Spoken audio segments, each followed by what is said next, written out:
took a long time for me to find this video in full because it was a live stream. I was trying to figure out if these were real people or hired actors to state what they stated when they claimed that they saw the video. There's a conflicting story going on here. So you actually seen the video with your own two eyes? Yeah. Are you able to elaborate on it?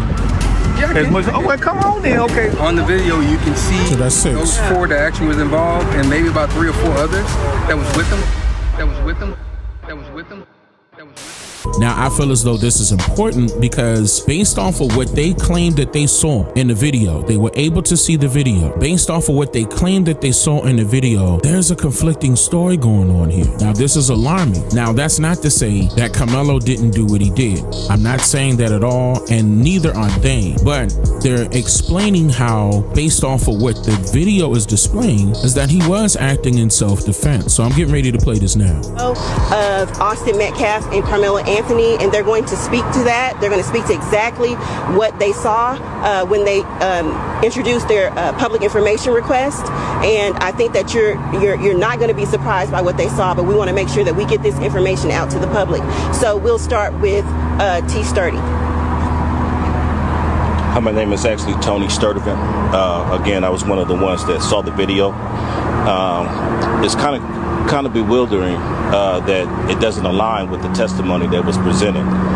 What I saw in the video was actually more than 4 kids. There was 6 kids. There were actually 6 kids that walked up in the stadium. 2 splintered off.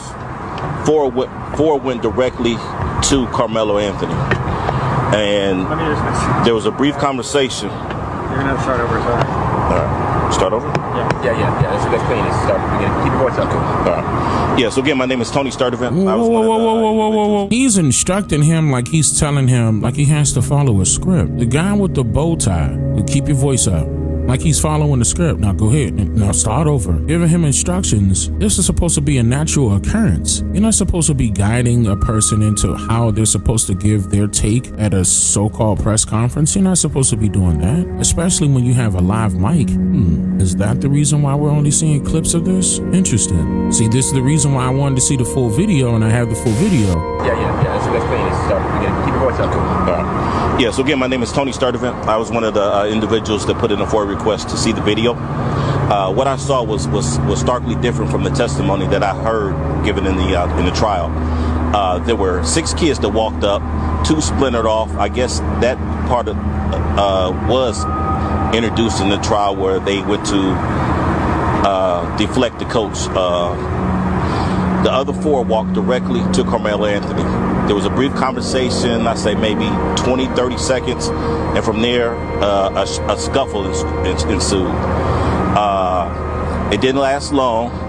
Carmelo backed out the back of the canopy. He looked one way, looked to the left, and flew down those bleachers. Now, this is the video that was presented to us. This is the questions that I have, though. Why wasn't that video presented in court?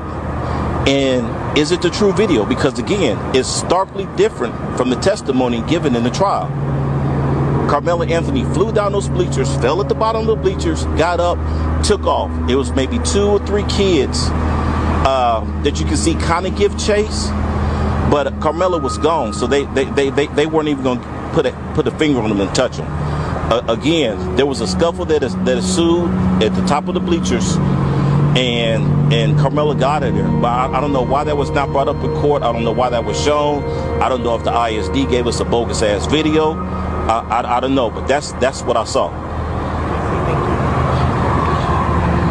Interesting.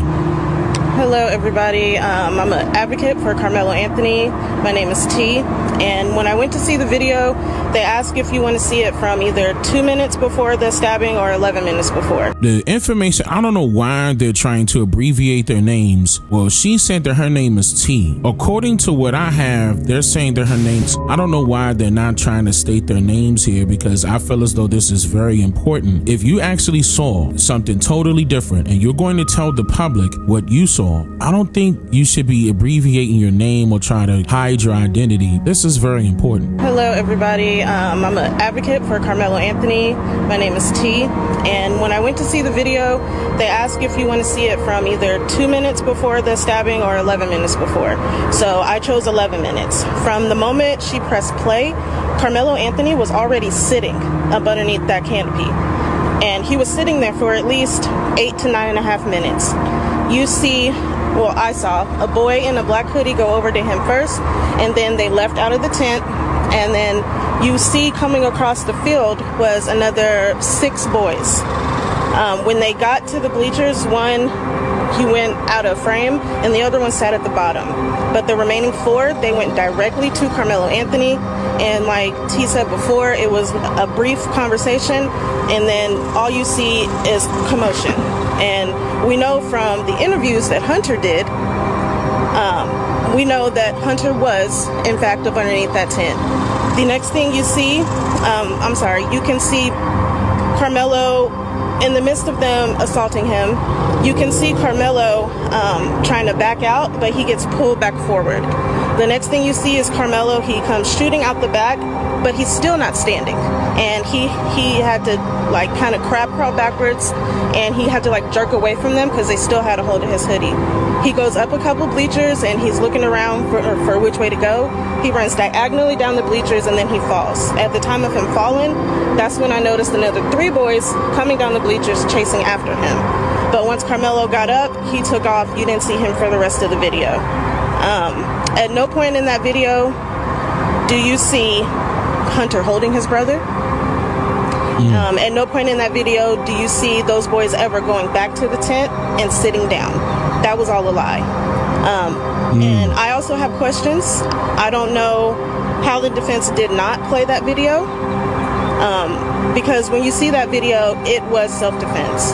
Carmelo was only 5'8", 130-something pounds, and Austin and Hunter Metcalf were 6'1", 220-something pounds. So for people to say that he should have used his hands, people can die from fights, from people using their hands. And that's all I'm going to say for right now. So I want to say that this press conference is for people who saw the video, because we want to make sure that we get that information out there, for giving us the opportunity to express what we saw and what we're concerned about here in Colorado. That's interesting. This is very interesting. There's more than just one news media station there as well. And this was not aired by everyone. King actually was a licensed attorney in Collin County several years ago. His name is Christopher King. On a certain project. But I'm Christopher King. My handle is KingCast online. I'm also a journalist. And I have a couple things for you briefly. Today I have filed my request for all exhibits used at trial. We'll see how that turns out. I had mailed it in before with a self-addressed stamped envelope. Didn't get a response, so I figured I'd fly down here and file it in person this time. So, as to this trial, what I see as an attorney, I saw what I believe to be malpractice. And I don't know why it happened, but I will tell you a couple of quick reference points. Number one, he allowed those students young people, not professional people, to testify as to ultimate issues of fact, such as, was it murder or not? Yes. Was there provocation? Carmelo provoked him. That's not how it works. You have to make them elocute as to what Carmelo did to allegedly provoke a situation. That's correct. How it works. And when you don't object to it in the cases in chief, you cannot come back later post hoc and then ask the judge and complain about it. So that means that the defense attorney was in on it. There were also no expert witnesses produced. No use of force expert. No jury. No jury professional consultant was there that I know of. Okay, so these are all very serious questions on this case, and I don't understand it, but I don't like it, and I think this is the proverbial travesty of justice that we have just witnessed here, and there needs to be an investigation. It's not right. It's just not right. Thanks for watching this video. It was made for entertainment purposes only. Please respect our disclaimer. And I hope that we can bring justice to this case. So don't forget to hit that like, follow, and share, and leave a comment. And don't forget to follow us on all platforms at Seeing Beyond the Veil 999. and also at SP Gang Lit ENT, all platforms. So like I always say, if you follow the truth, you won't have to keep looking. Peace.